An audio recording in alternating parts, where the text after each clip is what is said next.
안녕하세요. 당신의 개인 변호사 박혜원입니다. 이번 영상의 주제는 이겁니다. 도대체 형사 재판 절차는 어떤 식으로 진행이 되고 그 절차들마다 어떤 의미들이 있으며 그 절차들에 대해서 어떻게 대응해야 되는지 구체적으로 말씀드리겠습니다. 이 영상을 찍게 된 계기는 딱 한 가지입니다. 얼마 전에 저희 사무실에서 방문하셨던 의뢰인분들 중에 결과 자체는 만족스럽게 잘 끝났는데요. 나중에 둘이서 소주 한잔 하다가 그런 말씀 하시더라고요. 제 딴에는 사건에 대해 가지고 상담을 하고 의뢰를 하고 진행을 하면서 여러 가지 설명들을 다 드렸다고 생각을 하고 방향성을 다 잡아드렸다고 생각을 했는데, 실제로 난생 처음 형사재판에 출석을 하셔야 되는 그분 입장에서는요, 도대체 뭐가 어떻게 굴러가는 거지? 라는 거에 대한 그림들을 머릿속에 그리지 못하시기 때문에 너무나 긴장이 되고, 변호사님을 믿지만 그렇다고 하더라도 불안했다라는 말씀을 하시더라고요. 제가 여쭤봤습니다. 근데 제가 그런 거 말씀 안 드렸나요? 말씀드린 것 같은데? 라고 말씀을 드렸더니, 말씀은 들은 기억은 나는 것 같은데 도무지 긴장이 돼서 잘 생각이 안 난다고 하더라고요. 그래서 제가 공소장을 받는 순간부터요, 재판 절차 진행되는 거하고 그 다음에 선고 때까지 어떤 식으로 운영이 되는지, 형사 재판 과정이 어떻게 운영되는지 간단하게 말씀드리도록 하겠습니다. 지금 현재 변호사님과 같이 사건을 진행하고 계시던, 아니면 아직 변호사님을 선임하지 않은 상태건, 아니면 국선 변호사님과 함께 그 재판 절차를 진행하고 있던지 간에요, 조금 도움이 됐으면 하면서 만드는 영상입니다. 자, 여러분께서요, 형사 피고인으로 재판을 받으셔야 된다면요, 먼저 첫 번째, 여러분에게 주소지에 아니면 여러분의 변호사에게 공소장이라는 것들이 송달이 되었을 겁니다. 송달이라는 것은 법원에서 당신에게 또는 당신의 변호사에게 편지를 보내는 것을 송달이라고 표현합니다. 그 공소장을 아마 송달 받으셨을 겁니다. 그 공소장에는요, 당신에게 이러한 형법상 죄가 있으니 재판을 해달라고 검사가 법원에 요청을 했습니다. 그래서 법원인 저희가 당신에게 이 사실을 알려드리기 위해서 이 서류를 보냅니다. 그 요지는 이겁니다. 그러면서 무슨 죄 이렇게 써 있는 게 있죠. 그게 공소장입니다. 그리고 그 공소장 뒷면에 보시면요, 의견서라는 것들이 첨부가 되어 있습니다. 그 의견서 안에는요, 당신은 죄를 인정합니까? 인정하지 않습니까? 아니면 일부만 인정합니까? 일부도 인정하지 않습니까? 인정하지 않는다면 그 이유는 무엇입니까? 당신은 그런데 죄임에도 알면서도 불구하고 이렇게 된 이런 범죄 행위들을 한 사건의 경위는 무엇입니까? 당신의 가족관계는 어떻습니까? 직업은 어떻습니까? 양형에 있어가지고 도움이 될 내용들이 있습니까? 만약에 당신이 죄를 짓지 않았다라고 주장한다 그러면 그 이유는 무엇입니까? 혹시 추가로 될 자료들이 있습니까? 이런 것들 쫙 나열되어 있는 게 있습니다. 그런데 만약에 당신의 변호사가 있다 그러면 그 의견서에 기재하실 고민들은 하실 필요가 없습니다. 왜냐하면 당신의 변호사가 그 의견서들을 대신해서 변론 요지서라든지 변론 의견서를 제출하기 때문입니다. 하지만 만약에 변호사 선임되지 않은 상태라 그러면 두 가지 선택을 하셔야 됩니다. 첫 번째, 국선 변호사를 선정을 할 것인가에 대한 부분들, 그리고 국선 변호사를 선정할 수 있는 자격 요건들이 되신다 그러면 적극적으로 국선 변호사를 선정을 하시고요. 그 상황에서 만약에 국선 변호사도 아니다, 그냥 내가 혼자서 알아서 해야겠다, 부들부들 떠는 마음을 쓰신다 그러면 굉장히 주의하셔야 됩니다. 왜 그러냐면 거기에 쓰는 내용들이 굉장히 중요한 내용들임에도 불구하고 그 문구 자체를 갖다가 어떻게 하셔야 될지 모르는 경우들이 되게 많기 때문이에요. 당신에게 불리한 상황임에도 불구하고, 불리한 말임에도 불구하고, 이 정도 이런 걸 쓰면은 선처받을 수 있을 거야 라는 식으로 생각하시는 부분들이 없지 않아 있습니다.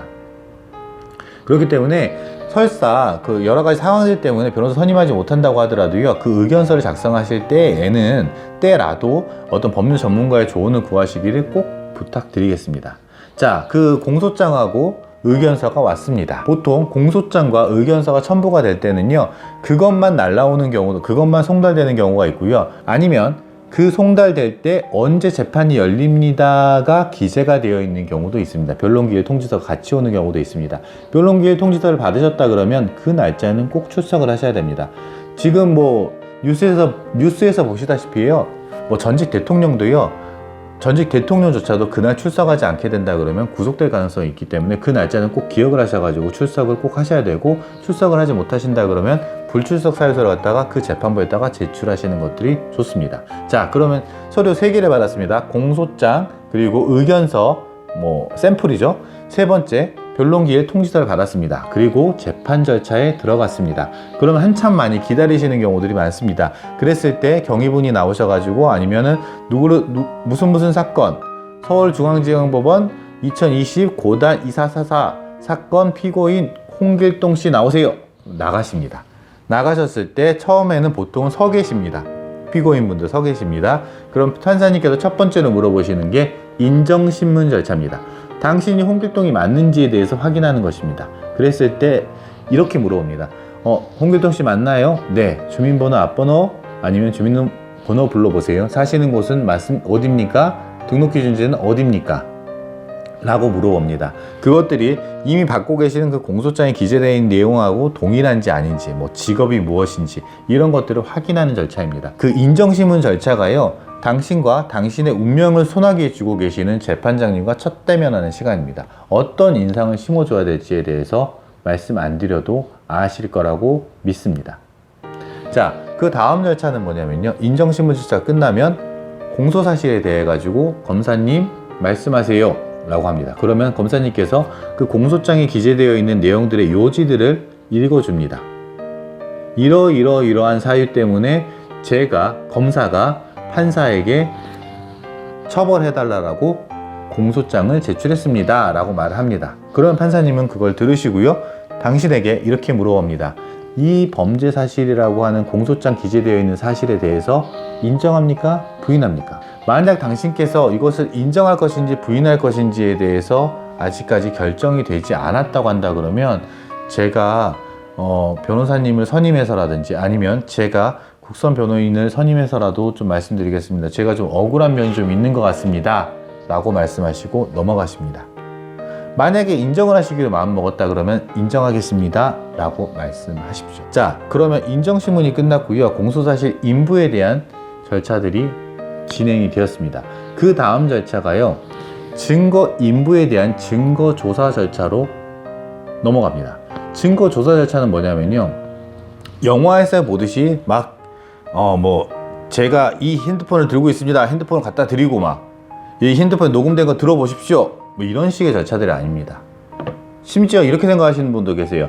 그 피고인을 앉으셔가지고요, 저 검사는 제가 저를 수사했던 검사가 아닙니다. 그래서 저 사람이 왜 나와 있는지 모르겠습니다 라고 말씀하시는 분까지도 계십니다. 모든 증거들은 서류화로 되어 있습니다. 그러니까 영상 녹화물, CD를 제외하고는요, 대부분 다 종이로 만들어졌고요. 제가 잠깐 보여드리면, 이거는 이제 끝난 사건인데 이런 식으로 이제 종이를 편철해가지고 줍니다. 그런데 이 종이 안에 무엇이 쓰여져 있는지 수사 단계에서 여러분이 알 수 있는 방법들이 없습니다. 재판으로 넘어와야지만 비로소 확인할 수 있습니다. 예외적으로 당신께서 수사기관에서 한 피의자 신문조서라든지 피의자 진술조서에 대해 가지고는요, 본인께서 정보공개 청구를 통해 가지고 허가를 받아 가지고 받는 경우도 있지만, 그것을 제외하고는 나를 고소한 사람, 피해자라고 하는 사람이 뭐라고 고소를 했는지, 그리고 검찰이나 경찰에서 어떤 조사를 해가지고 어떤 증거들을 여기다 넣었는지에 대해서 알지 못하시기 때문에요, 보통 인부 절차를 마치고 나가지고 이 종이를 좀 복사를 해야 되겠습니다 라고 기회를 달라고 하시고, 증거 인부는 다음 기일에 하겠습니다, 그런데 제가 이걸 갖다 좀 복사하는 데 시간이 걸릴 것 같습니다 라고 말씀하시고 돌아오는 경우들이 많습니다. 자, 그러면 이 증거 인부에 대해 가지고요, 저희 이제 변호사들이 가장 고민하는 절차가 이 절차입니다. 증거 인부 절차.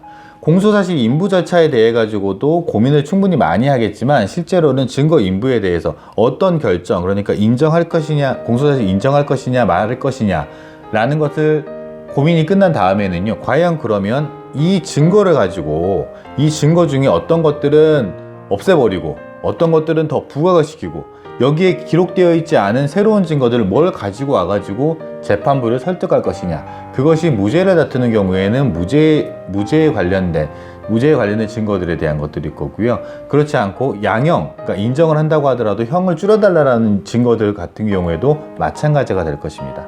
그런데 이 증거들, 기록들 있잖아요. 이거 누가 만든 겁니까?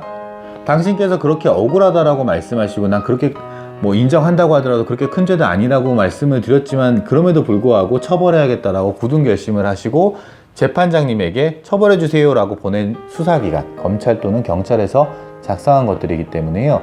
만약에 조금이라도 억울한 부분이 있다 그러면 증거 인부 절차에서 증거 자체를 모두 다 동의해버리는 그런 우를 범하지는 않으셨으면 좋겠습니다. 판사님께서는요, 여기에 있는 증거들을 보시고 이제 형의 유무죄, 죄의 유무죄와 형의 양을 정하게끔 되어 있습니다. 그런데 이 증거들을 만든 사람들은 당신과 반대편에 있는 수사기관에서 만든 것이기 때문에요. 당신께서는 이것들을 어디까지 재판장님께서 보셔도 되고 그 나를 판단하는 데 있어서 사용해도 되는지에 대해서 의견을 밝히셔야 됩니다. 물론 당신의 의견대로 그대로 다 진행되는 것들은 아닙니다. 구체적인 내용들은 법률 전문가와 충분히 상담을 해보시기 바라겠습니다. 그런데 증거인부 절차가 끝났습니다. 그러면 대개의 경우에는요, 증거인부 절차에서 홍길동이 나에게 사기를 쳤어요, 나를 강간했어요 라고 하는 피해자라는 김말동이라고 할게요. 김말동이라는 분의 진술이 들어가 있겠죠. 그러면 그걸 변호사나 아니면 당신께서 이거는 못 믿겠습니다, 이건 다 거짓말입니다 라는 식으로 부인을 할 수 있겠죠. 그리고 김말동 씨가 당시에 강간 당시에 입고 있었다라는 팬티를 증거물로 제출했다고 칩시다. 이 팬티는, 김말동 씨의 팬티는 강간에 대한 증거로 사용되는 것들은 말이 안 된다고 생각합니다. 팬티 자체가 조작됐을 리는 없으니까요. 그러면 그때는 입증 취지 부인이라는 법률 용어를 쓰면서 판사님에게 의견을 제시합니다. 자, 그게 끝났습니다. 그러면 김말동 씨를 갖다가 다음 기일에 부르게끔 됩니다. 그랬을 때 김말동 씨가 증인으로 나와가지고 어떠한 이야기들을 하고 그 증언에 대해서 신빙성이라든지 이런 것들 탄핵하는 절차들이 이루어지겠죠. 그런 절차들 몇 번을 걸쳐가지고 증거 조사 절차가 마무리가 된다고 가정을 하겠습니다. 그 다음에는 판사님께서 검사에게 이렇게 묻습니다. 검사님, 이 사람을 얼마로 어떻게 처벌하는 것들이 좋다라고 당신의 의견을 밝혀보십시오. 그게 구형입니다. 그랬을 때 검사님께서 징역 3년에 처해야 된다고 생각합니다, 뭐 이런 식으로 얘기를 합니다. 징역 3년을 구형합니다, 이렇게 이야기를 합니다. 그렇다고 해가지고 그 징역 3년이 그대로 반영되는 건 아니고 검사님의 의견입니다. 그러고 난 다음에는 변호사님, 최종 의견 진술하시죠 라고 하면은 변호사님께서 최종 의견을 진술을 합니다. 이만저만하기 때문에 무죄입니다. 이만저만하기 때문에 형을 낮게 해주십시오. 이만저만하기 때문에 실형은 안 되고 집행유예를 해주십시오. 이런 식으로 말씀을 드립니다. 그게 끝나고 나면 피고인 마지막으로 할 말 없습니까? 라고 물어보시면 피고인분께서 일어나셔서 최후 진술을 하시게 됩니다. 그러면 최후 진술이 끝나면 판사님께서 그러면 선고 기일을 언제로 하겠습니다 라고 말씀을 합니다.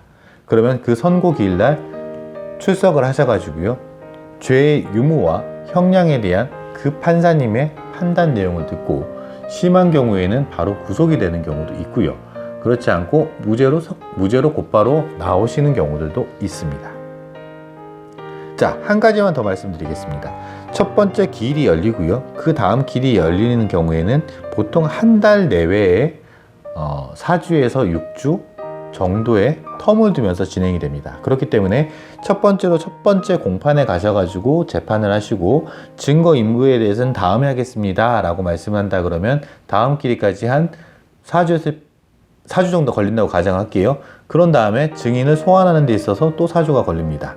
그리고 끝나고 난 다음에 선고 길이까지 가는 데까지 아주 간단하게 정리한다고 하더라도 한 4개월 정도는 걸린다고 생각하시면 됩니다. 이 영상을 보시는 분들 중에서요, 혹시라도 이제 그 재판 과정에서 판사님이나 검사님 그리고 당신의 변호사께서 하시는 말씀 중에 좀 못 알아듣겠는 말씀들이 있다 그러면요, 댓글 남겨드리면 제가 아는 범위 내에서 많이 도와드릴 거고요. 이 절차 같은 경우는 대한민국에서 모든 형사 절차가 거의 동일하게 진행되고 있는 상황이기 때문에 이렇게 되는구나 라고 생각을 하시면서 이렇게 될 때 어떻게 해야겠다 라고 당신 또는 당신의 지인께서 주변에 있는 변호사님이나 아니면 주변 동료분들하고 같이 상의하면서 진행하셨으면 좋겠고요. 절차가 이렇게 진행되기 때문에 이 정도 왔구나, 이 정도 왔구나, 이 정도 생각하시면서 절차 진행에 있어서 너무 불안해하지 않으시기 바랍니다. 이상 당신의 개인 변호사 박혜원이었고요. 저는 항상 당신 편입니다. 감사합니다.